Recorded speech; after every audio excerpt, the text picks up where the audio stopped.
practising give and learn as a lifelong commitment. Years ago, IWDA introduced an initiative whereby all the hundreds of people present at a gathering were invited to give up a day's or a week's wages in support of one of IWDA's programs, and to learn more about the impact that their giving had made on the lives of women and girls in that community. This was a spirit of giving and learning in action. Overseas, the concept of social investment teams is becoming popular.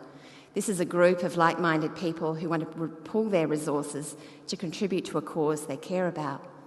The goal is not only to raise money, but also awareness of the critical situation of women and girls in many countries and the kinds of programs that are making a difference.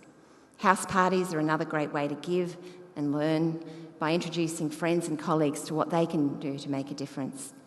And in New York recently, one author gave $100 to each of 9 friends to use in whatever charitable manner they saw fit, with the caveat that they had to reconvene in a month where they'd be required to share what they did with the money. They formed the Secret Society for Creative Philanthropy, an alliance that continues to this day to test the best investment of their money to improve the lives of others. Of course, some people choose to go further, and they're often encouraged to do so by their children who ask the hard questions.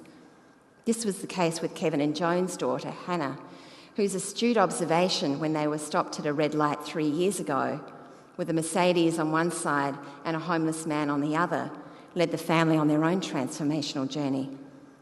Hannah remarked if the person didn't own the expensive Mercedes, the homeless man could have a meal. She then pleaded with her family for them to do more personally to help others. So they sold their home, bought one for half the cost, and then proceeded on a year-long family study of where and how to give away half the proceeds from the sale and how to observe the impact their money had on changing the equation for families and communities. They ended up giving their money to the Hunger Project to aid Ghana, and they travelled to Ghana to see it through.